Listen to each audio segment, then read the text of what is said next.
Today's, I think we ended up chapter 1 last week, right? We just completely finished chapter 1. So today's discussion is going to start on chapter 2, which is on ventilation. Now, ventilation is not the same as respiration. Respiration has to do with oxygenation and ventilation. So this discussion is a very isolated discussion on just ventilation. Okay?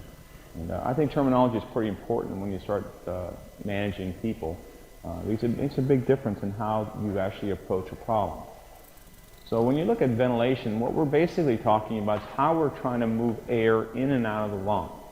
Okay? We can discuss that as volumes, and actually it's a very good way of thinking about it.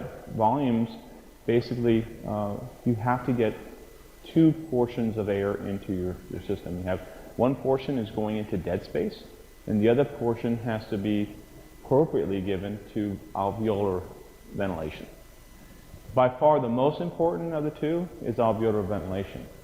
But you can't get to alveolar ventilation without overcoming dead space ventilation first. Okay? Now somebody asked me a very interesting question the other day about what end-tidal CO2 does. And people will give you different answers. And it's not that they're wrong, it's just that the answers are dependent on certain situations. Let me sort of back up a little bit and explain to where I'm getting to. When you ventilate dead space, what happens is that you get gas into the trachea, into the bronchioles, but literally oxygenation doesn't take place.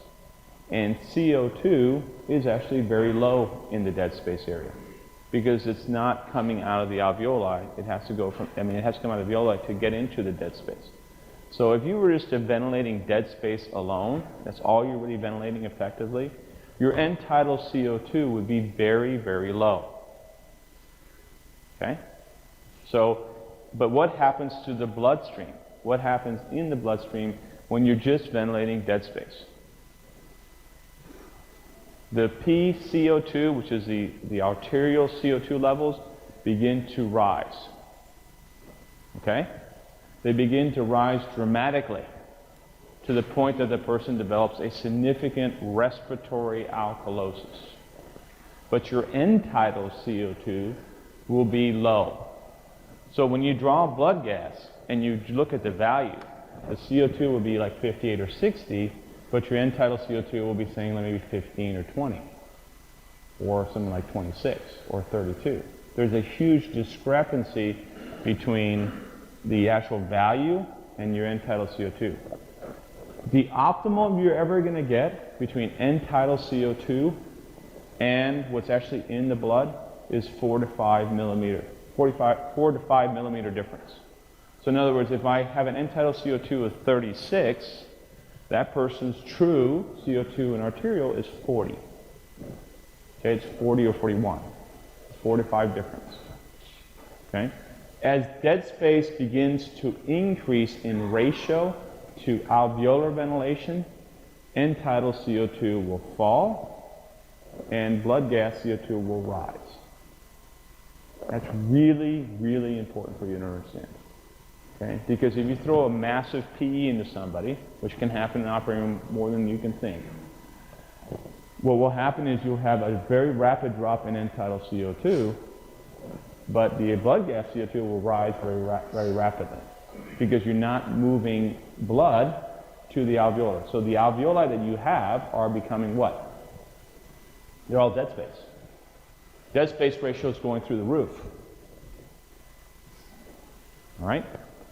Same thing happens when you underperfuse the lung. So in hypotension, you will get a greater VQ mismatch going towards dead space, and that person's end-tidal CO2 will also drop, which means that basically end-tidal CO2 becomes a way of monitoring perfusion.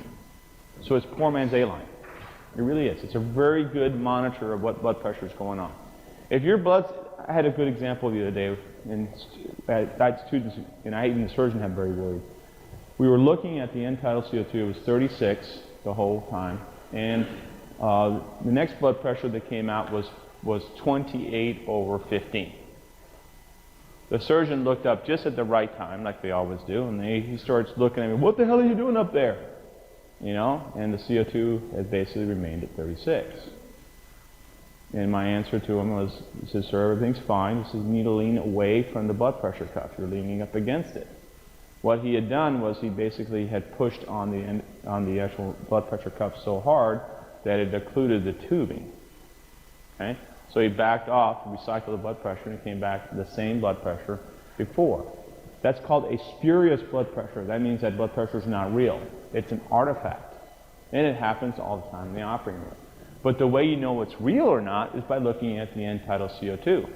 If you saw the end-tidal CO2 drop at the same time the blood pressure dropped, then that's real. That means you got a major problem, and you got to deal with it immediately. You better call for help, in other words. Okay? Now, so when we talk about ventilation, when we talk about movement of air, we have to always think in our minds that there's a certain portion that's going to be allotted to dead space. That normal portion should be 1/3 of the volume, usually. Okay? So normally that for every 3 out of 3 parts, 1/3 of that part is going to dead space. The other 2/3 is going to alveolar ventilation. Okay? And that is what we care about. Dead space ventilation is not good. It's not going to do you any good. Really where you want to get your air down to is into the alveoli. Okay? And unfortunately, that means you have to spend so much time to do that. It doesn't occur instantly. Okay?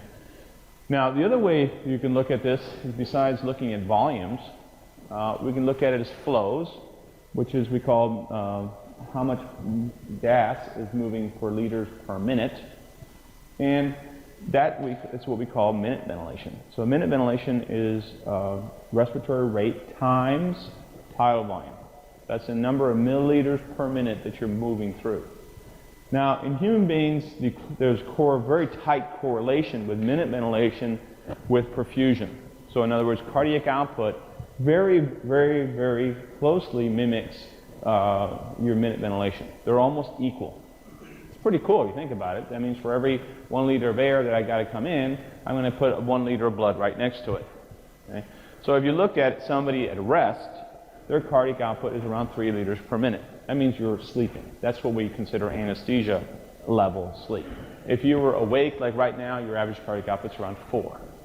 Because you're a little bit more alert. I mean, you're awake and you're trying to pay attention to what I'm telling you. At least most of you are. So your matching ventilation is going to be 4 liters per minute. So it's going to match. If I were to get you outside and make you run around the block and make your cardiac output go up to 8 liters per minute, your minute ventilation would do the same. Think about it. Every time you go running, what happens to your respiratory rate? It goes up. So it matches your cardiac output. Okay? Respiratory rate's pretty simple, as you can imagine, and nomenclature-wise, just breaths per minute. Now, when you look at your lung volumes, you can break it down, of course, using spirometry, which uses straight volumes. Okay? And spirometry is kind of cool because it's really what's the gas that's really moving in and out. It doesn't give you, of course, residual volume, but that's the volume that's not really moving. It's the gas that stays behind in all situations. So if you were talking about a dynamic situation, spirometry is actually a very good way of measuring tidal volume, inspiratory reserve volume, expiratory reserve volume. Okay? But it doesn't really give you the residual volume at all. Okay? The other thing, of course, is your capacities. Is you have total lung capacity. There's 4. That's 4 compartments. Okay? When you're looking at spirometry, you should break it down into 2 parts. You can break it up into volumes. Volumes only have one area. So you have residual volume, expiratory reserve volume, tidal volume, and inspiratory reserve volume. Those are your 4 volumes. When you look at capacities, it combines 2 or more of your volumes. And the way you remember it is it's a 2-2-3-4 rule. Okay? Which means that there's 2 of them that have 2 volumes. There's one that has 3, and there's another one that has 4. The 4 one is kind of easy. That's total lung capacity. That contains all your volumes, which is your inspiratory reserve volume, expiratory reserve volume, tidal volume, and residual volume. If you look at vital capacity, just think about it. What does vital mean? It's what you can actually use, the vital component. So that's only 3 things, which is your inspiratory reserve volume, tidal volume, and expiratory reserve volume. And then you have the portion that breaks it right at the line of the tidal volume starting, which is your FRC, which is functional residual capacity, which is containing residual volume and expiratory reserve volume. And then you have your inspiratory capacity, which contains tidal volume and inspiratory reserve volume. Okay? Those are things you have to memorize for the test. What I would recommend you do is just take this and memorize it and know it by heart, and then draw it on the test before you start. When you get your sheet out, draw it immediately so you don't forget it. So when you get a test question, you're not trying to figure it out on the fly. So this is the same thing in more detail. Just make sure you know this by heart. Okay? The way they test you on the C exams and certification exams, and the way I test you as well, is I'll give you an equation. I'll say total lung capacity is equal to, and then I'll ask you what components it could be in it. Okay? And I could put capacities in one part and volumes in the other one, and you have to figure out if I'm correct or not by that equation. Now, that besides tricking you like that, which is not really tricking, it's just trying to make sure that you establish that you know what the spirometry can tell you, is this is another way of visually looking at how gas moves in and out of the lung. Residual volume is what's left in the alveoli at rest, okay, when the person basically doesn't want to collapse any further, at least where it should stay at the baseline. And then you have your normal tidal volume movement. Your expiratory reserve volume is a little bit more, which is what you should be starting at. Most people start not at residual volume, but they start at FRC. So you can see that the alveoli are usually more distended than normal, like this. This is at full exhalation. So when you see this picture, everybody says, well, that means alveoli are pretty small there. The answer is no. The normal baseline it's in this hatchet mark over here. It's usually where FRC is at. So the expiratory reserve volume at this point is that's where preload, which is FRC point, is along is right here. And you can see tidal volume is not that much expansion of the alveoli. It's really not. Okay? And then you have full inspiratory effort, which gives you a very nice distension of the alveoli to its maximum capacity. Yes?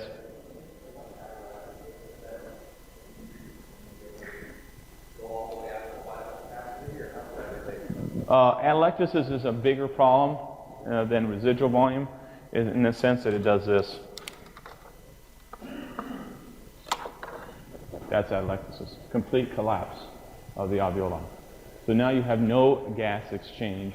So because you have no gas exchange, what does it become? Is it dead space? Still got perfusion. It's shunt. Shunt. Atelectasis causes shunt.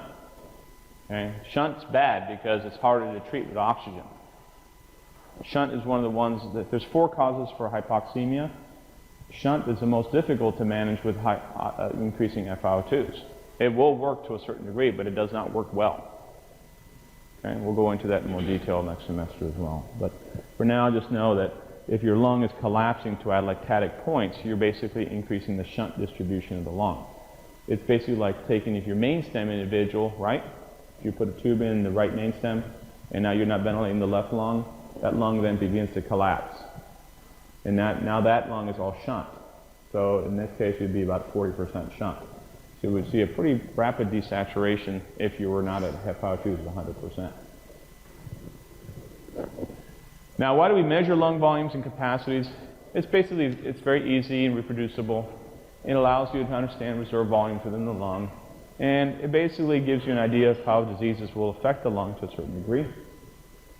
Another way that I think about it, I've changed my thinking over the years, is that preload is the point where the diaphragm is going to work the most efficient. It is a muscle after all. And where the lung is happiest at is at normal FRC. If you underload or overload the diaphragm, in other words, you can decrease or increase the FRC to excessive points, then you both sides cause failure. Okay, they both cause one issue. They increase respiratory rate and decrease tidal volume. Okay? Just like in the heart. The heart does the same thing. If you underload it, which is you low in volume, what happens to the heart? What is the heart going to do to compensate to increase cardiac output? Stroke volume becomes small, but it rapidly increases heart rate. The same thing that humans do when they have problems with their diaphragm, when they underload it. In other words, they take the FRC and really reduce it. So somebody who is basically morbidly obese, or somebody who has to have intra-abdominal process where their abdomen is way up here, they will start breathing shallow and fast. Okay? Now, on the other hand, if you take somebody with bad lungs, like emphysematous patients, where their FRC is really high, now their diaphragm is completely flat. That's an equivalent of saying to you, a patient that has cardiogenic, that has cardiomyopathy with a very enlarged heart. That person is overfilled with volume, but they can't push anything because the ventricle can't contract. The muscle's overstretched. So in that situation, what do you have? The heart rate increases again, but the stroke volume stays small. In respiratory, it applies the same rule. Okay? The diaphragm is a muscle after all, but when you overdistend it or overstretch it, like in emphysema, the chest is huge, so you'd expect that person to be able to breathe just fine, but they're actually breathing shallow and breathing fast. Okay, same rules. Does that make sense?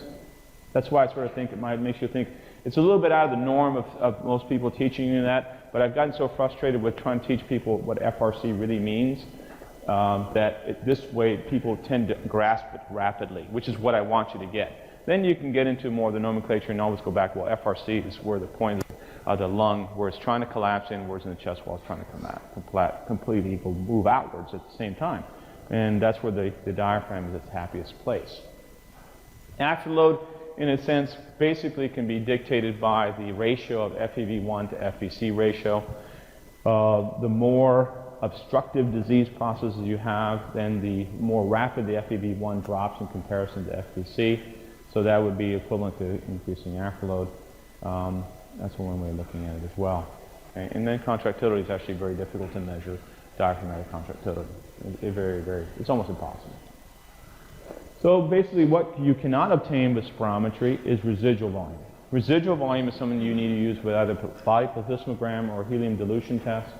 So as a consequence, because you cannot measure residual volume with a spirometer, you cannot pick up FRC, and you cannot basically measure total lung capacity. Those are the limitations of true spirometry. Now, if you look at total lung capacity, FRC, and residual volume, they can be measured by the helium dilution test and the body plethysmogram. The helium dilution test, the only thing that's bad about it is that you must be able to communicate from the outside environment to the lung alveoli that you're measuring. So if you have a person with a mucus plug and it doesn't connect up to the outside environment, then that person will give you a false volume. It will appear to be smaller than it really is. On the other hand, if you use a body plethysmogram, it will give you an accurate measurement across the board, so it's a much better measurement. The problem with it, of course, is much more expensive, and you have to have a dedicated place to have this thing. It's actually a pretty large chamber where you're measuring pressure changes inside the chamber to measure the actual thoracic total lung capacity. So when you look at ventilation, it's basically how movement of gas is getting in and out of the lung, and you can measure it as VT, which is total volume. That's going to be equal to your dead space plus your alveolar ventilation. What we really care about really is to get effective alveolar ventilation in. Dead space ventilation is the problem, though, in essence, because what you end up seeing is that if you increase the actual dead space ventilation, you're going to have less effective ventilation, and as a consequence, CO2 levels begin to rise. Now, let me give you an example of this.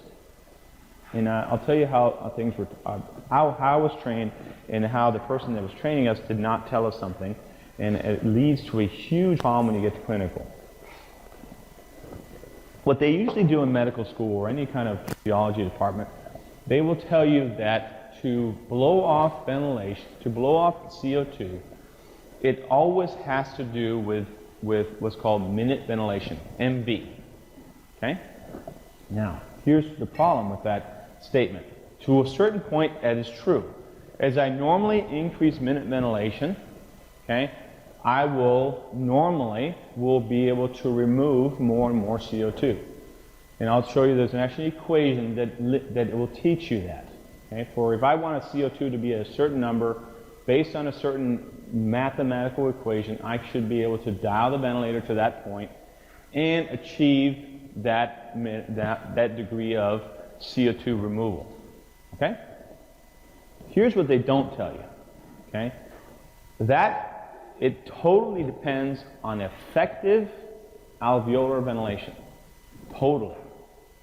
If you make the mistake of not understanding that, you will increase ventilation, but at the cost of increasing dead space to alveolar ventilation. Now, I know one thing that I'm very fortunate to have is that I have nurses in front of me. Okay? All of you have worked in the ICU. And all of you are going to understand this when I explain it to you because you've all seen this happen. Okay? But you maybe not understood why it was happening at the time. Usually what happens when you've got a new resident coming out of training, when you call them from the ICU and tell them, look, you know, I've got a CO2 that's 55. Okay? So the resident will then tell you, well, here's what I want you to do. I want you to increase the actual respiratory rate from 10, let's go to 14 breaths per minute. But he doesn't change the tidal volume, doesn't do anything else. He just increases the respiratory rate. And the IE time is actually not changed either. Okay, so they stay at 1 to 2. All right.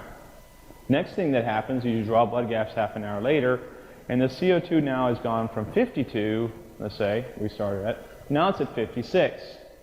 So you call the resident again and say to him, now the CO2 has actually gone up.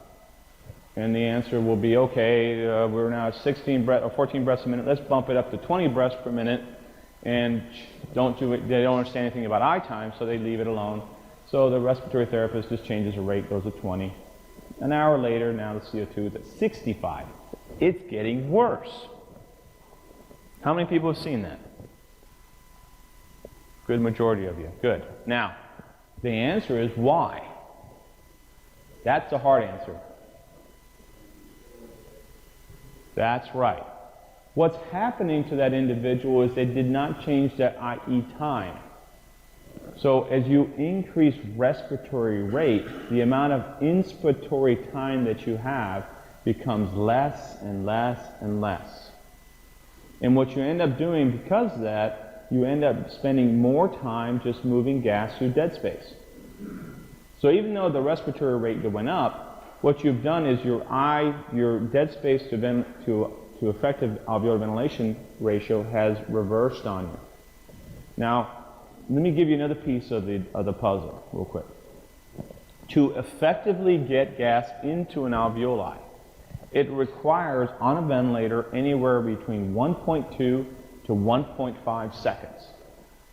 That's how much it normally takes. So what we do is that we will say to you, okay, we want to have around 2 seconds total time, because we're going to take, the alveolar filling takes 1.2 to 1.5 seconds. What about the dead space? What's that? How long does that take for me to ventilate? And the other answer is it takes 0.5 seconds for that.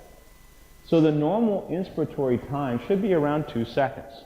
That's what you want to ventilate at, always. So if I go from a respiratory rate of 10 at 1 to 2, which is a 2-second interval, and I bump it up to 20 breaths per minute, now I'm actually spending around 1 second for inspiration. Maybe a little less, to do the math again. But when you do that, what happens to dead space ratio? Now you're spending 0.5 still in dead space is fixed. Now instead of spending 1.5 seconds in alveolar ventilation, you're down to 0.5 seconds. That's not enough. So as a consequence, you get the CO2 levels going up through the roof on you. Okay, and you also notice that the saturation begins to fall. Why? Because the lung becomes atelectatic. It begins to collapse. Okay? So a lot of people don't understand that. They begin to sort of believe that it does, if you give enough tidal volume, it's going to get in the lung. No, you have to give it time. Time is a crucial element.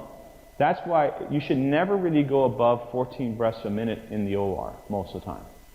Anytime you go above that, your I time becomes such a loss that you're basically increasing dead space to alveolar ventilation at a bad ratio. Does everybody understand that? Or if I don't, you want me to slow down and explain it again? Does that make more sense now that you work in clinical? Okay. All right. Now, if you look at dead space ventilation, if you continue increasing dead space ventilation, you will eventually start getting desaturation. And the reason you get desaturation is because you're getting increasing levels of atelectasis and you're getting greater levels of shunt. Now you can hide it. You can hide even almost 50% shunt with FiO2s of 1%. The saturation will be still 100%, then all of a sudden it'll start dropping to 94, 95, and you'll be at 100% FiO2. That's a 60% shunt or greater. Okay, so you do have a lot of reserve with that. But still, you will see a significant hypercarbia that will start developing on you early. Now, so ventilation really has to do with not oxygenation. Ventilation has to do with CO2 removal. Okay? So we were talking about those two concepts. You should separate them out in your mind immediately. If I tell you that there's a CO2 issue, that's really a ventilation issue. If I tell you you have an oxygenation issue, that's an oxygenation problem that normally can be dealt with without effectively ventilating somebody. I can actually take away your oxygen problem just by increasing mean airway pressure 90% of the time. So oxygenation should not require intubation 90% of the time. It really shouldn't. And you shouldn't have to require support, except just using pressure. So very, very different way of managing things. And you know, just to tell you how things are, how true this is, I'll give you another clinical example. I went to clinical about, I guess, 6 weeks ago. When I got to clinical, my first thing I walked through the door, because I usually was lecturing, this was on Monday, so I was lecturing, and I came in right around 3 o'clock, 3:35 for late call, and I got put in endo. And lucky for this lady, I walk in and her saturation was 72%, and she was breathing 35 times a minute. And everybody's saying, well, we need to intubate her right away. I said, well, what's the story with her? Well, first of all, she received 2 units of blood on the floor, and they gave it to her in under an hour and a half. So what it did was it pushed her over the edge. She now was in congestive heart failure. We immediately slapped on 100% oxygen, but is that really solving the problem? The answer is that's not going to solve the problem. That's going to mask a little bit of the problem, but it's really not going to solve the problem. What you need to do is you need to pressurize that person immediately to prevent preload return back to the heart. You want to stop the preload return. And you also want to re-expand the lungs, because what's happening is the lung weight's going up, and as a consequence, that person's beginning to form more atelectasis, and desaturation is becoming more severe. So I called immediately for a BiPAP machine. Okay, everybody kept saying, you need an intubator. I said, no, just give it a second. Put the 100% oxygen on, saturation went up from 76 to 82, and then, because they were taking so long to get the BiPAP, she started dropping back down to 72. And I said, well, if you don't get this here pretty soon, she is going to go into ventilatory failure. But she was still breathing 32 times a minute, so I figured I had a little bit more time. So we slapped the oxygen on her and with a BiPAP mask on and pressurized her to enough CPAP to get her respiratory rate going from 32 down to 16. And that required a CPAP pressure, or basically a PEEP pressure, because we were using BiPAP to plus 10, of around 7.5. As soon as we hit 7.5, her respiratory rate dropped off. So we hit the PEEP inflection point, and her tidal volumes went from 200 to 600. Okay? And literally within 45 minutes, we gave her Lasix, and we just watched her. 45 minutes later, she was back to normal. Didn't require intubation, didn't need to have anything done. Okay? So, and everybody else was saying, let's get her intubated. If you would have intubated this lady, you would have never got her extubated. She weighed about 280 pounds. She had very little reserve. She's a big time smoker with bad bronchial asthma. It would have just been a nightmare. So sometimes oxygenation issues can be treated very differently than ventilatory problem issues. Okay? Now, the issues that you have to deal with in this discussion is ventilation. So it's really the movement of CO2. Now, the way you know that somebody's in ventilatory failure is that the CO2 levels are going up. Okay? So if you start seeing that, at that point, your mode of assisting that individual without intubating them and using a mechanical ventilator may be very limited. Sometimes you can still get away with it using BiPAP machines that will assist ventilation to a certain degree, but a lot of times you end up failing because you waited too late, or you got to treatment a little bit late in the process. Okay? The normal minute ventilation in humans will normally maintain a CO2 around 40. So that's your arterial CO2. Now, For people like most people in this room, I'm a chemist by training to a certain degree, but I'm not a physiologist by training by far. So you don't take what that value means. When we look at PaCO2, that's the blood in the radial artery. That is the same concentration of arterial blood that's in the pulmonary vein that is passed through the alveoli.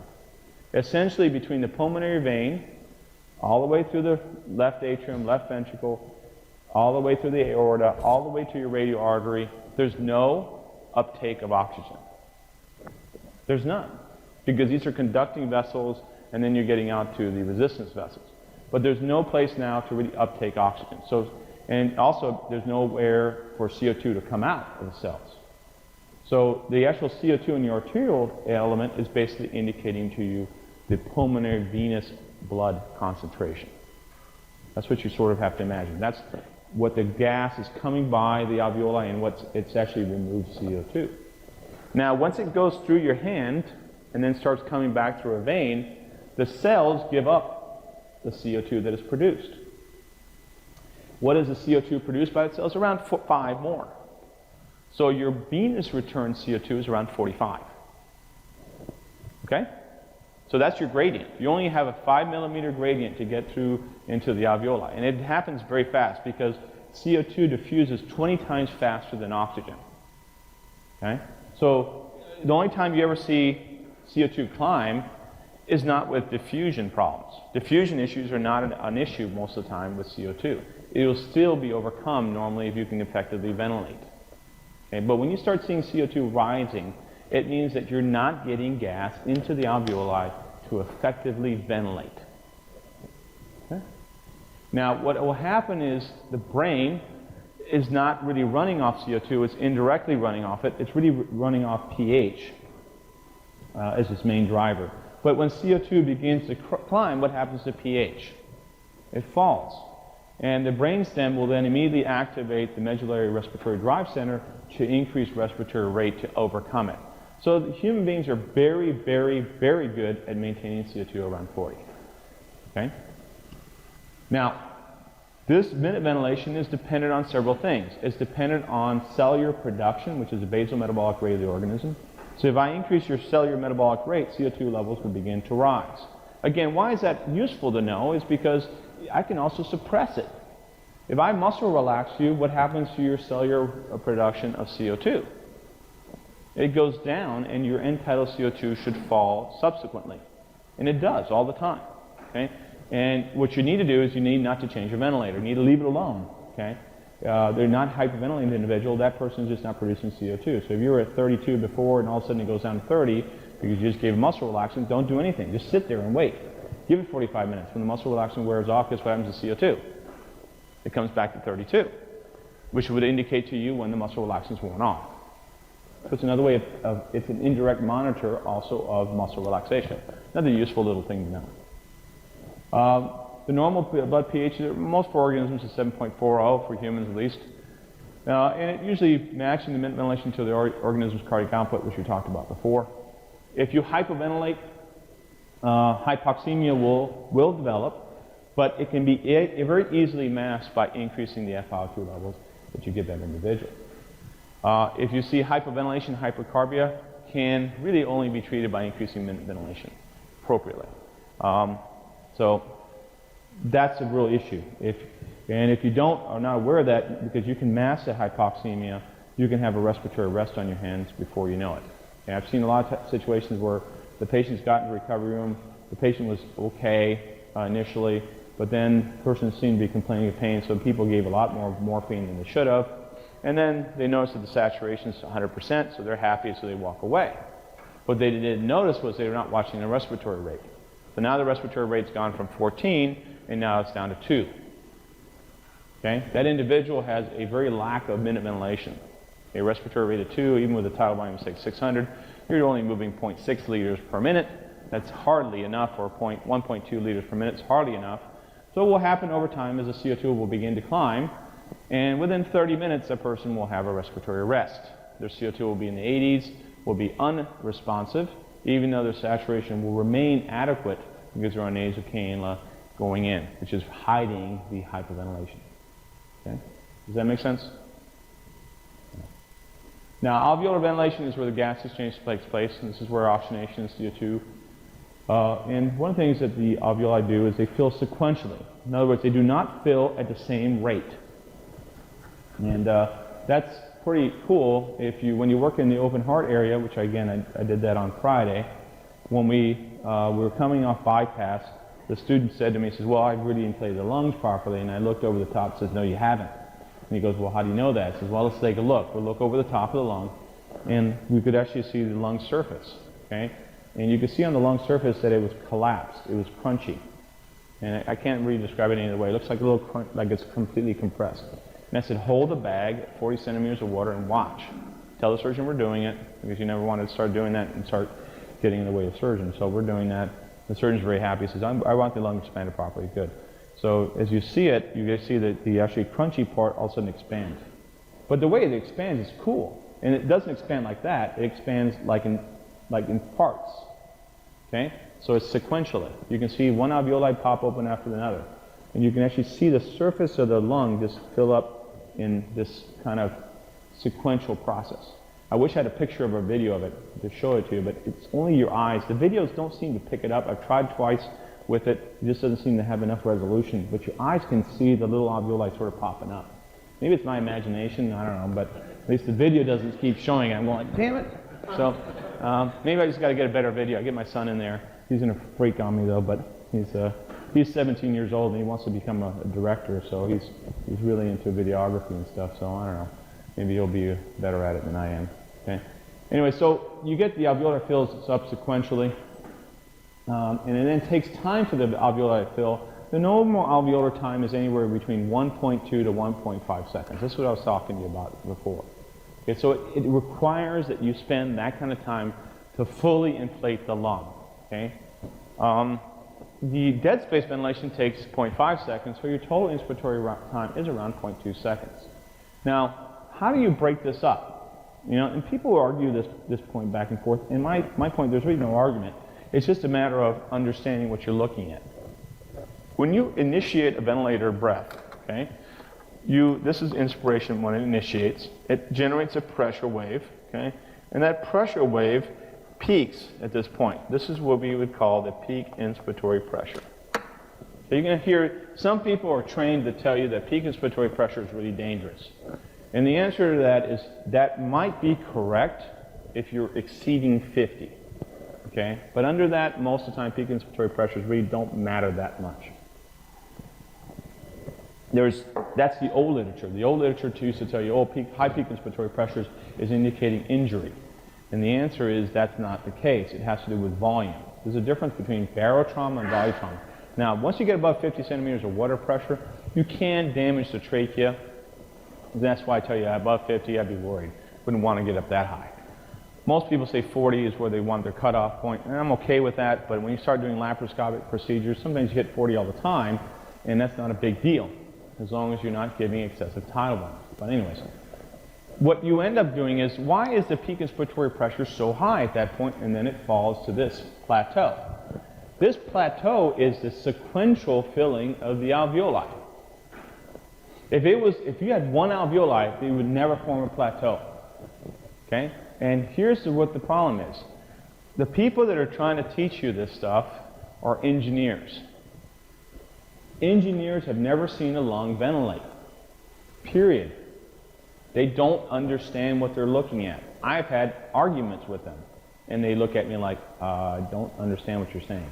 I said, okay, I understand. Okay? Because you've never ventilated a true human lung. You've only ventilated mock-up balloons. Balloons don't fill like this. Balloons fill one time and that's it. Okay, but our lungs are multiple balloons one after another, and they fill sequentially, which is why you get a plateau effect. That plateau pressure is the alveolar filling. Okay? So from this point, let me just put a line here. From this point here to this point here, okay, here is what? Dead space. So everything in that little line is dead space ventilation. Underneath that triangle is what? That's alveolar ventilation. Okay? Now, if you ventilate somebody with a waveform that looks just like this all the time, what you're doing is this here is dead space, and only this is alveolar. Versus if you ventilate with this kind of waveform, who is effectively ventilating better? The guy with a plateau or the guy with no plateau? The guy with a plateau. Okay? Because you're spending the time filling up the alveoli. What ends up happening if you decrease your I time, what does your ventilator waveform look like? It looks like that on the top. You basically are inducing atelectasis. Okay? Now, the people that will argue with me, and they have, and I will keep telling them they're so wrong, is that their peak inspiratory pressures will fall. And my answer is absolutely. Because the less velocity you put into a resistance vessel, the less peak inspiratory pressure you're going to produce. But in effect, what you're doing is you're moving less effective alveolar ventilation. Now, if you don't believe this, okay, if you end up not believing what I'm saying to you, which is okay, you don't have to believe me in the sense that it's not dogmatic. You have to sort of understand it. When you get to clinical, the people that will do the following waveform will tell you one thing: never use nitrous oxide. Why? Because if you tell them, well, what can I use nitrous oxide? They say, well, because it'll desaturate. It's a nitrous oxide that's causing desaturation. Now think about what they're really telling you. I'm not really effectively ventilating. As a consequence, because I'm not really effectively ventilating, I'm hiding my hypoventilation with high FiO2s. That's what they're really telling you, but they're not understanding what they're doing. So when you extubate these people at the end of the case, they have a higher risk of developing atelectasis postoperatively. And a lot of these people go to the recovery room and you put them, they always are in high FiO2 mask at the end of the case. And the patients sort of struggle to come off. Okay? Do you really want to do that? Again, you will see different people have different experiences, so I'm trying to warn you ahead of time so you can see what will happen if you do that. Okay? Their counter-argument, and I'll give you the valid argument, their counter-argument is that they're worried about peak inspiratory pressures. Unfortunately, that would be an argument that would be valid 15 to 20 years ago, when we thought that peak inspiratory pressures is what caused lung injury. Most of us have moved away from that thinking, and now we believe that most lung injury is caused by volume excesses. Okay? Excessive tidal volumes is the biggest problem. Over-distension of the lung. Because that's what the shear effects are going to take place. All right, so I usually always look for a plateau pressure, and I want it to have a certain amount of time. Now, if I'm over-distending the lung, okay, see how the lung sequentially fills? It doesn't, the plateau pressure stay nice and flat. But let's say if I get too crazy and I start giving too much I time, then what you end up seeing here is all of a sudden you see this little guy jump up at the end. See how he just jumped up? Why would pressure all of a sudden rise at the end? There you go. The lung is so over-distended at that point that it can't give anymore. That is a sign of what's called volutrauma. That means you're giving excessive tidal volumes to that individual. Where you see this happen very frequently is when you main stem somebody. If everything's going fine, and let's say you've given a 650 tidal volume to this individual, and all of a sudden the patient you move the patient a little bit, now the patient main stems. Now what happens to that 650 tidal volume that you were giving? It was distributed over 2 lungs. Now it's being distributed to 1 lung. If you're unlucky, you're down to 2 lobes. So now the lung accepts the volume, yeah, it will, but it is now over-distending it. Now the lung is trying to hold back and say, stop, you're tearing me apart. Okay? So you get this inflection point at the end. Now you can get this inflection point even when you're under normal ventilation in some situations. Where do you think that would be? Where would you see this? But it would mean basically nothing. And this, if you see this, you should stop what you're doing and drop your tidal volumes or figure out if you main stem that individual. But the place where you can see it every time and you have to worry about it, is where? Laparoscopic procedures. Because I'm going to fill the belly with a bunch of air. Okay, so when the lung extends out, it starts pushing on the belly and it starts pushing back. But in essence, it doesn't mean anything. The lung is not getting injured. Okay, it just means that the intra-abdominal pressures are high enough that they're starting to push into on the diaphragm and causing that inflection point. Okay, that's why it's so critical to set up your ventilator before you get laparoscopic start. Okay, otherwise you're going to start freaking out, and I'd worry otherwise if it wasn't laparoscopic. Huh? Does that make sense? Yes, sir.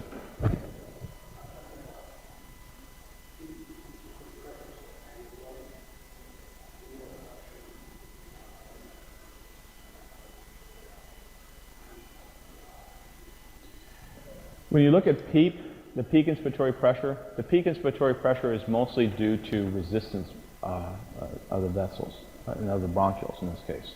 Okay? So if you get bronchospasm, what happens to peak inspiratory pressure? It goes up. So let's say I have somebody develop severe bronchospasm. The way you can diagnose it is by looking at your waveform, and you'll see this kind of change. But the compliance of the lung didn't change.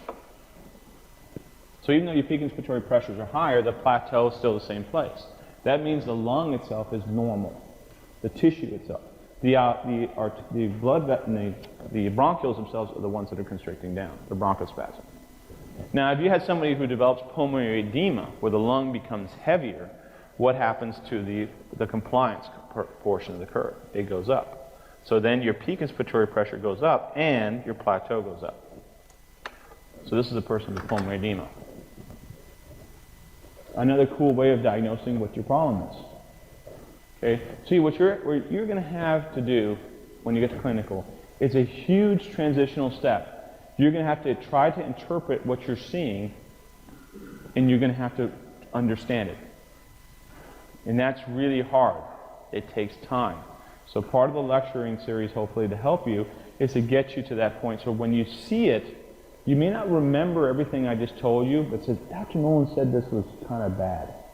Maybe call him in the room, or call somebody who would know. And you bring the guy in the room and say, oh, you got a problem here. This guy's an early pulmonary edema. Let's treat it. And then you start treating it, and all of a sudden the pressures come down, and everything gets better. Okay? These are the kind of things you need to pick up on. Yes?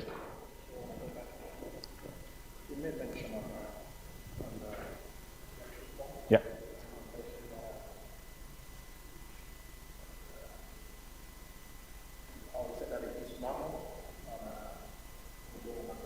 Laparoscopic procedure.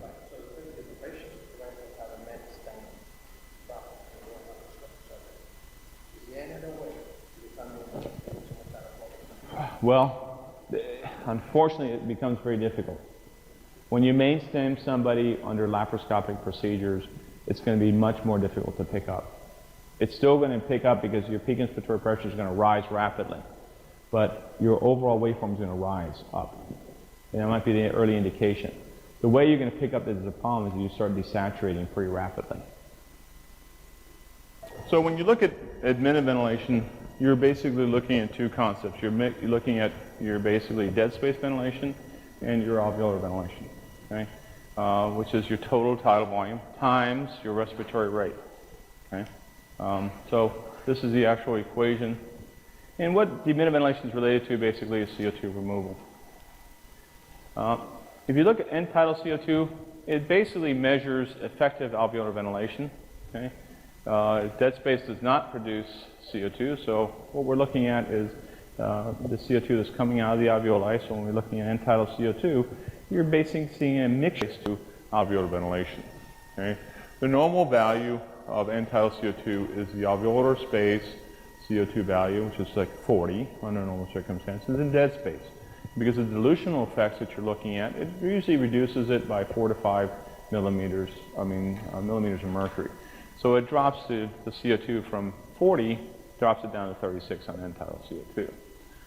Now what causes end tidal CO2 to decrease would be, one, increased dead space ventilation. Okay, so that alone will cause a drop in end tidal CO2. Okay? decreased alveolar ventilation, decreased perfusion to the alveoli, and fourth thing is greater VQ mismatch. You have to memorize that. You have to not so much memorize it, just understand it. If you understand it, then when you get to clinical, you'll be able to apply it. So when I give you a clinical scenario, and I'm going to give you this is going to happen when you get this sim lab. I'm going to give you an abrupt drop in CO2. You're going to have to go in your brain and say, okay, what are the causes for acute drop in CO2? 1. Okay, increased dead space ventilation. Okay, decreased effective alveolar ventilation. Greater VQ mismatch or decreased perfusion. Which one is it? You got to figure it out. If I stem intubate you, you're going to see an acute drop in end-tidal CO2. If I throw a PE at you, I'm going to see an acute drop in CO2. Okay? If I get an acute drop in blood pressure, like say the person goes into cardiac arrest on me, okay, the patient goes asystolic, okay, I'm going to see the CO2 go to 0 pretty quick. Okay? Those are the kind of things that you're going to have to pick up on and figure out what it is. Okay? And the good thing about the simulator is I get to play with it. We get to crash your patient one way or another. It'd be like a simulated crash that the pilots have to go through. Okay? It's kind of fun. I'm building the scenarios right now. It's kind of interesting. So I'm becoming wicked. Normal values for your PA CO2 to your end-tidal CO2 difference is 2 to 5 millimeters of mercury. 2 would be really tight in the sense of that would be a really close association, which is very unusual. You might see that in a child, but in normal circumstances in adults you're looking at 4 to 5 millimeters of mercury. If between A and B, that's inspiration is taking place usually. Then expiration is beginning between B and C. That's dead space. And then you see C and D is alveolar ventilation, and it should be a plateau. If it's not flat, that means the lung is not exhaling properly. So where would you see a problem? Well, a person has bad COPD and wheezing, that CO2 curve will begin to give you a slope effect. Okay? And that would indicate to you uneven ventilation. Okay? So this person's end-tidal CO2 goes like that. Does that mean that the real CO2 is somewhere in between? The answer is it could be the CO2 really is up here somewhere, and you just haven't got to that. So that person could be actually significantly hypercarbic, and you don't know it unless you draw a blood gas. Okay? So you got to consider that. The worse the COPD with emphysema, not emphysema, with bronchitic component, with more bronchospasm, in other words, the more severe that slope effect will be. Okay, the more difficult it is to actually ascertain what the real CO2 level is. And then you see D would be any. Okay, so D, at the end of D, that's where expiration stops. And D to E is actually where inspiration begins. Okay. The way you increase alveolar ventilation, how do you actually get more time in the alveoli? And the answer is you can increase your tidal volume. You can increase your I time, the amount of inspiratory time you spend. Okay? You can increase respiratory rate, but you got to be careful. If you increase respiratory rate too much, you may not have enough alveolar time, so you might increase dead space ventilation, which you want to avoid. Then you can also decrease your dead space ventilation. Is that really easy to do? Decreasing dead space ventilation is actually fairly difficult. Okay? Because your trachea, your mouth are all part of dead space. You're not going to be able to remove that. So when you do a tracheostomy, what happens to dead space ventilation? It goes down. So you're bypassing the nose and mouth. And that can sometimes be enough to get somebody over the hump and get them off the ventilator.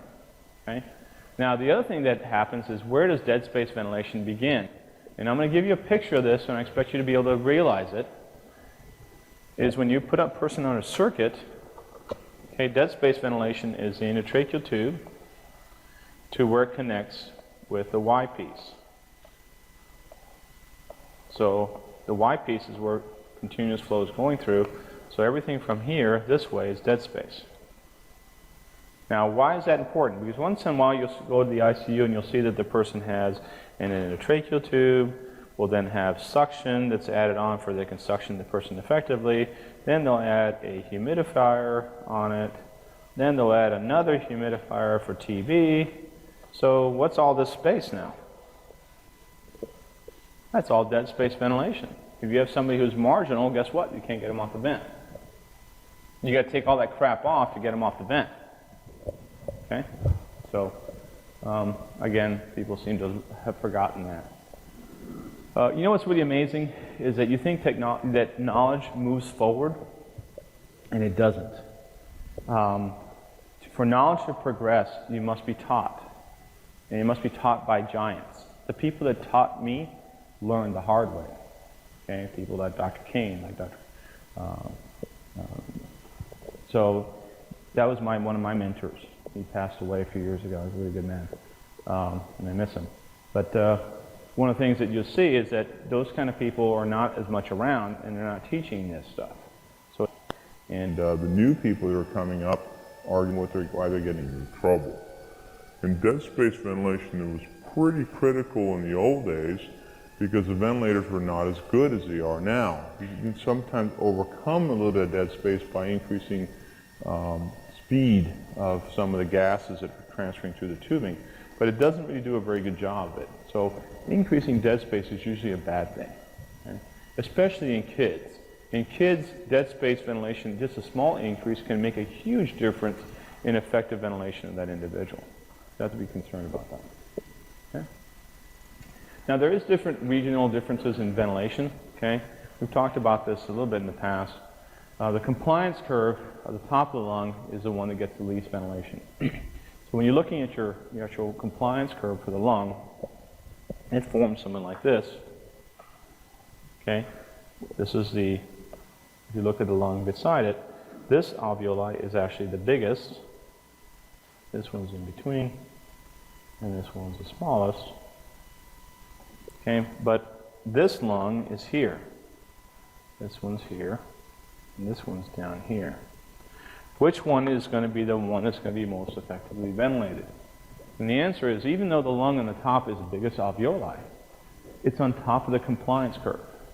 So for the change in pressure that you see, so small, let's say you generate a 10 centimeter pressure change on all of these. Okay? In this one, you're going to generate 10, and you're going to generate very little tidal volume. This one is going to be a little bit better, but look at this one.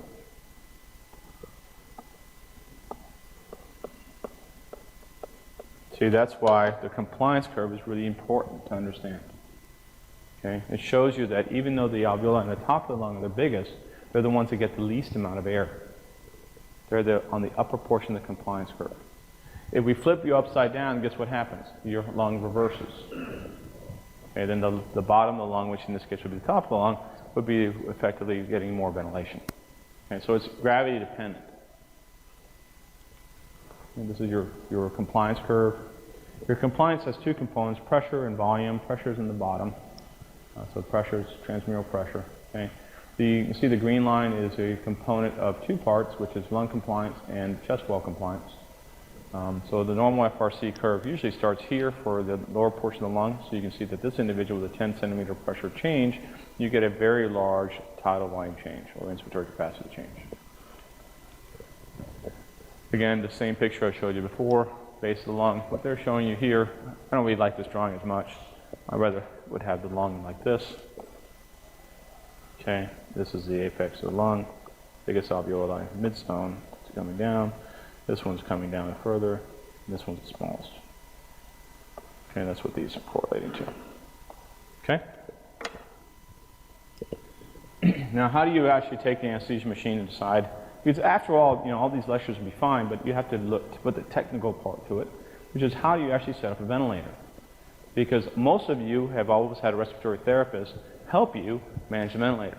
But as of in about, 5 months or 4 months from now, you won't have anybody except yourself, except for the CRNA that's working with you in the MDA.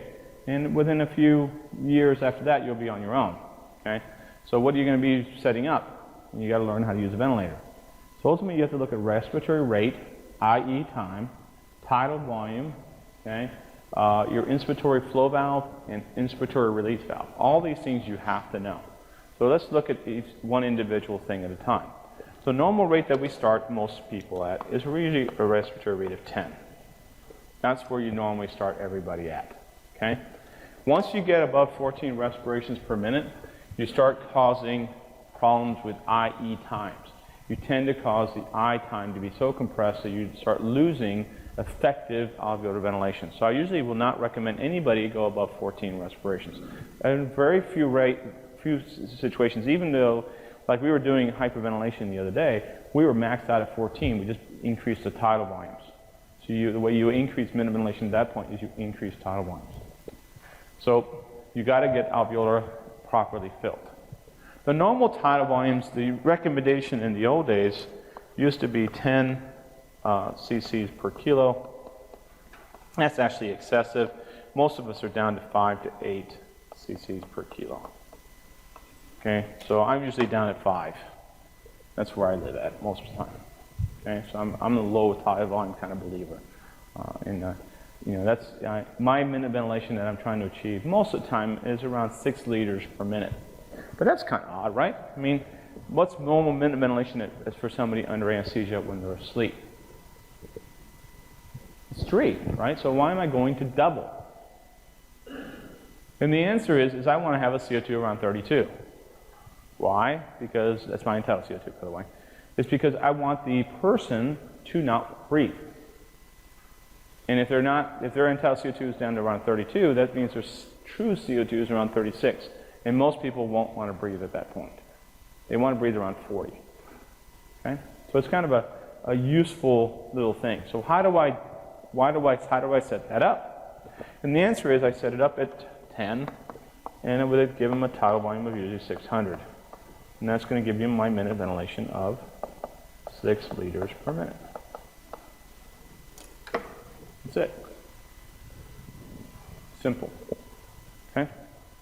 Now, if I wanted the CO2 to be at 40, then I would ventilate at 300 with a rate of 10. That would be 3 liters per minute, and the CO2 would be around 40.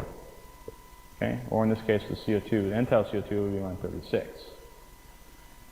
When I double the minute ventilation, okay, I drop. Okay, so in other words, I double the minute ventilation, I'm basically going to drop the CO2 by 4. That's what the answer is. Okay? Okay, so if I want to get down to 20, and that's pretty rare. I mean, most people are going to get around, let's say we're going to go, for every doubling the minute ventilation, you're going to decrease the CO2 by 10. That's what the answer to that one is. That's what most people will use, or 8. Okay? So if I'm doubling it, I go from 3 to 6, I'm doubling it, so I'm going to CO2 of 40 down to 32. Okay? Or 30. If I want to double it again, okay, if I want to get the CO2 down to maybe around 20, then I got to double the minute ventilation again. That means I'm going to have to push 12 liters per minute. What do you think is going to happen in hemodynamics when I do that? The person's going to fall apart. And they do. If you haven't worked in the OR, or you're going to see that when you start hyperventilating somebody crazy, that you need to hyperventilate because they got a very tight brain, but you'll see their hemodynamics will fall apart on you. You'll be giving pressors almost the whole time. And you need to do that until the tightness of the brain is resolved, then you back off again. Okay? Now, what is IE time? Let's see if I get into this thing. So I'm going, yeah, okay, so, no. What is IE time? IE time is something that people get really confused about in clinical. They call it IE time, but it's actually an IE ratio. Okay? Time is a part of it, but it's something that normally it's just a ratio. Okay, so if I tell you that I'm a race, let's do the math. Okay, we're going to do a graph 10, and then we're going to go to 1 to 2. What does 1 to 2 mean? That means if I'm ventilating that individual with pressure, that I'm going to call this one part, and I'm going to spend the other 2 parts in exhalation. So this is inspiration, and this is exhalation. This part here is equal to this part and this part. You see that? Does that make sense so far? Okay, so in other words, when I say my IE time is 1 to 2, what I'm actually breaking up the whole inspiration and expiration into 3 time units. Okay, 3 parts, right? That's 1 breath. Breath is inspiration and exhalation. Now, so let's do the actual math. Okay, if I have 10 breaths per minute, I'm going to convert this to seconds. Why to seconds? Because usually when you're looking at a breath, you're looking at it in seconds. So we're going to convert this into seconds first. This is going to be 1 minute. It's got 60 seconds. That's going to give me basically 10 breaths every 60 seconds, equal to 1 breath is equal to every 6 seconds. Okay? So in 1 breath, I'm going to have those 3 parts going to be in that whole 6 seconds. Okay? So that means what is each part? 3 goes into 6 twice. Okay? I know it's simple math, but sometimes trust me, it'll overwhelm people. I mean, they don't understand the concept. Okay? So this becomes 2 seconds of inspiration, and then I'm going to have 2 and 2, which means that how much exhalation time am I spending? 4 seconds. What I care about is the inspiratory time. That's all I really care about. I don't care about exhalation most of the time, unless I shorten it so much that I cannot remove gas out. What I really care about is getting gas into the alveoli, and that's how I oxygenate properly. And that's how I'm also going to get CO2 exchange to take place properly. Okay? Now, So we end up being 6 breaths over 1 minute. And you got 1 minute is over 60 seconds. And so we're left with 1 breath every 6 seconds. But now the ratio that I'm going into is 3 parts. Okay, 3 parts goes into, what did I do wrong? Oh, I'm sorry, 10 seconds. 10 seconds, okay? So how many, what does 3 goes into that? It goes 3.33. Now what's the problem with that? Now I'm taking the alveoli and distending them not at 2 seconds, but I'm distending them up to 3.3 seconds. So I keep shoving volume into the alveoli. What do you think is going to happen to the lung? If I was doing this on a little kid, I could rupture the lung and get a pneumothorax. And then you got a possibly dead kid on your hands. Very, very dangerous. In the adult, this kind of mistake won't usually kill you. On a kid, yeah, it's going to kill you. It's going to catch up to you. Especially if you've got too much tidal volumes in that kid, and all of a sudden you change your aerations and your tidal volumes jump up really fast, which is what it will. You're going to compress more gas per second, per time, in a longer time. Okay? So you got to be very careful of this. Now, what happens if I do the reverse? Let's say I'm in a different situation. Let's say I am in another situation I've seen people, another thing that's coming. You'll be at a respiratory rate of 10. So I'm at 10 breaths per minute. Okay, and you'll, instead of being at 1 to 2, you're going to go to 1 to 1. So let's just do the math real quick. 10 breaths over 60 seconds, which is going to give you 1 breath every 6 seconds. Okay. So then you're going to have 2 parts. 2 parts goes into this, 3 seconds. So you're again the same problem. Now you're spending more time in an inspiration. Just by changing your ratio. Going 1 to 2, 1 to 1 is again potentially dangerous.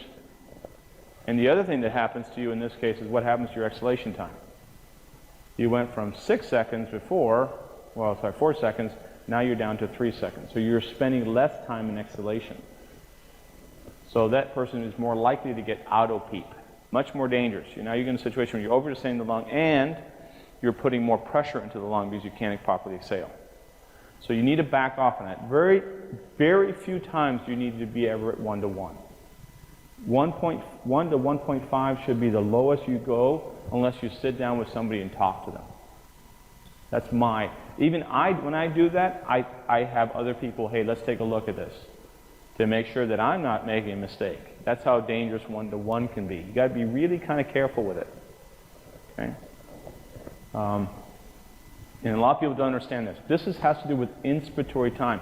Now the good thing is the new machines are not only giving you the ratio, but they're giving you the seconds of inspiration time. And your optimal place to be is about 2 seconds. Sometimes when you have somebody with bad bronchospasm and you need to spend a little bit more time in inspiration, then you go up to 2.5 seconds and get some more gas slowly into them. Because you're going to spend more resistive force to overcome the bronchospasm. So instead of 0.5 seconds, you're going to spend all the way up to a second possibly just to overcome resistive workload. So then you increase your I time just to make up for that difference. So you're now at 2.5 seconds, so now you're filling up the alveoli properly again. Does that make sense? Okay. These are hard concepts, they're not easy, okay? Now that's IE. The next thing that you'll have to know is what's called inspiratory flow valve. What the inspiratory flow valve is set up on the old machines, the Narcomed 3Bs, the Narcomed 2s, and the Narcomed 4s, which we do have still here, and not so much the Apollos, but most of the older machines, and some of the Amida machines as well, is that you have a device where you can actually increase the flow velocity. What flow velocity really is telling you is how fast you're going to drive the piston down. Okay? The faster you drive the piston down, what happens to resistive workload? Resistance goes up if you increase speed or velocity of airflow. So as a consequence, when you increase inspiratory flow velocity, you increase peak inspiratory pressures. Now that being said, what people have forgotten is that they thought that, well, I'm going to drop my inspiratory flow rates down so my peak inspiratory pressures fall. Well, that's great. You can do that, but what happens to your effective alveolar ventilation then? It drops like a rock. Okay? So what you're doing with flow valve is if you increase, let's say this is a normal, right? It's a normal individual. If you increase your flow velocity, what we'll do is the ventilator will fire more rapidly, and you will generate this new waveform that will look like this. Sorry.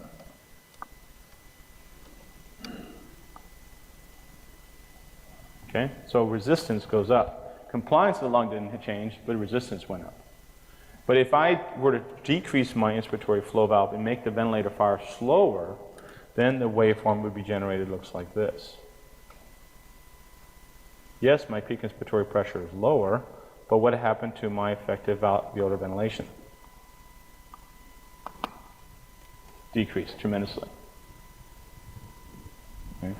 And you'll have some fool that always does this, and I actually watch the students struggle because they have some people in clinical, and I'm not going to say names right now, that will drop the inspiratory flow rates to almost zero. They actually are down to zero in the case.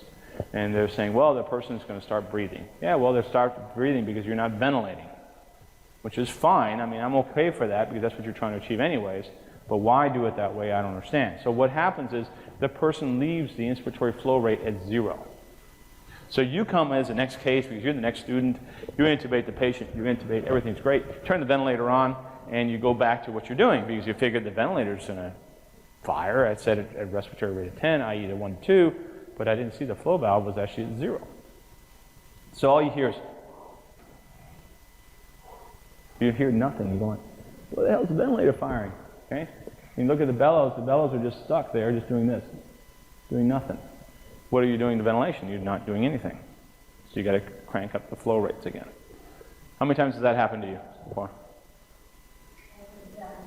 Not yet? Okay. I'll have to set it up so it happens to you, so you figure it out. Well, now. It's a bad thing about coming in for lecture. She's comes in to listen to me lecture. It's scary enough. I can imagine nightmares that he already has. But if you look at the inspiratory release valve, That is to convert your ventilator from a volume ventilator to a pressure-controlled ventilator. Okay? That's why you do it. So where would you need to do that? Well, if you're doing a kid where you have uncuffed endotracheal tube, that's a great place to use it. Because if you don't limit your pressure, then when the air leaks around the non-cuffed tube, it goes down to the esophagus, and then you start getting the belly to blow up on you. If you decide that you want to ventilate somebody with an LMA, you need to do the same thing. You drop your inspiratory release valve to open to a certain pressure, and then it doesn't leak around the LMA. Now, you should see a problem with PCV. That's called PCV. You can actually, in other words, you can take a normal ventilator like a Narcomed and convert it into a PCV ventilator, which is a pressure control ventilator. The danger of that in the OR is that the surgeon leans up against the chest and the lung compliance, and the chest wall compliance drops rapidly. What happens to tidal volumes delivered? Goes to zero. I can lean up against your chest and basically be like a boa constrictor, and you can't get any volume into you because the pressure starts blowing off out the back of the machine. So if I set up a pressure of 20, which is what the LMA delivery leaks at, if the lung is healthy, it inflates perfectly. But as soon as I put compression on you and it starts hitting 20, it starts going out the back of the machine. So tidal volume delivered drops dramatically. So it decreases in compliance, reduces your effective ventilation that you do that individual. Okay? And I'll show you how to do that on the ventilator when we get over to SimLab eventually. The key concepts is, and this is also at the end of the semester, these are really important concepts that I think they're very important. That's why it's part of your final exam, is that you need to separate ventilation in two parts, minute ventilation, okay, and oxygenation. Minute ventilation has to do with removal of CO2 and the rule of 10. Okay? So in other words, for every doubling the minute ventilation, you can change the CO2 by 10. So in other words, if I want to go from CO2, let's say of 40 down to 30, then I have to double my minute ventilation. If that individual is normally living at 4 liters per minute, to be at 40, then I have to go to 8 liters per minute to get them down to 30. If I want to go from more of another individual's 3, then it's going to be down to 6. But if I want to get that individual down to 20, then I'm going to have to double the minute ventilation again. So, and that for individual, I'm looking at, if I'm using the 3 rule, 3, 6, and the next one is going to be 12 liters to get them down to CO2 of 20. That's pretty aggressive, you can imagine. Now, the oxygenation issue has to do with mean airway pressure.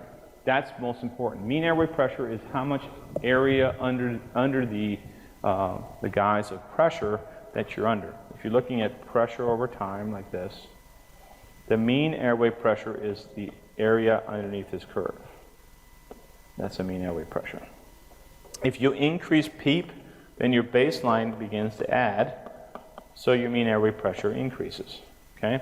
If I spend more time in alveolar time, so in other words, I change the I time and increase it, then I get more space, so as a consequence, mean airway pressure rises. It doesn't really matter how you do it, except that overall what really is important for oxygenation is mean airway pressure. Okay? And Brownian movement, of course, is critical. Now, the way we actually ventilate people, let's say we're using a jet ventilator, is that when you look at somebody on a jet ventilator, it's actually fairly difficult to measure the actual pressure that you're generating in it. Instead, you're measuring how many firings there are per second that you're using. But in reality, what you're doing is you're pressurizing the chest and you're seeing it expand. If you ever go in to listen to somebody who's on a jet ventilator, you won't be able to hear any breath sounds. You're going like, what the hell's going on? I can't hear any breath sounds. And the reason you're not getting any breath sounds is because the chest wall is just expanded. And the movement of CO2 is actually pretty poor. So you can get hypercarbic pretty easily with that mode. Now the reason that we use it is because when you move gas back and forth, you cause shear force and you damage areas. So one of the things that we used to do was, and I had a patient with a very severe bronchial pleural fistula that developed post-surgically. And the surgeons kept trying to get this guy off the ventilator and he kept failing. And they used volume ventilators. So what we did was we switched them over to jet ventilator and maintained them at a certain pressure, and we just left them there for about 4 days. And in 4 days, the lung healed. The actual chest tube output dropped down, went to 0, and then we got him off the ventilator. He did great. Okay? We had the same situation where the surgeon didn't really believe what we were doing was actually accurate. He kept saying, nah, it's just time that you're doing it. So we put him back on the volume ventilator after everything seemed to be better, and guess what happened? We reopened the injury. Okay? So we had to go back on mode for 3 more days, let it heal properly, and then come off right directly from there. So it does work. It just it's another concept that you have to think about. All right, there's the sunflowers. Stop there. Okay. I love flowers. If you ever go to my house, you'll see that there's flowers everywhere.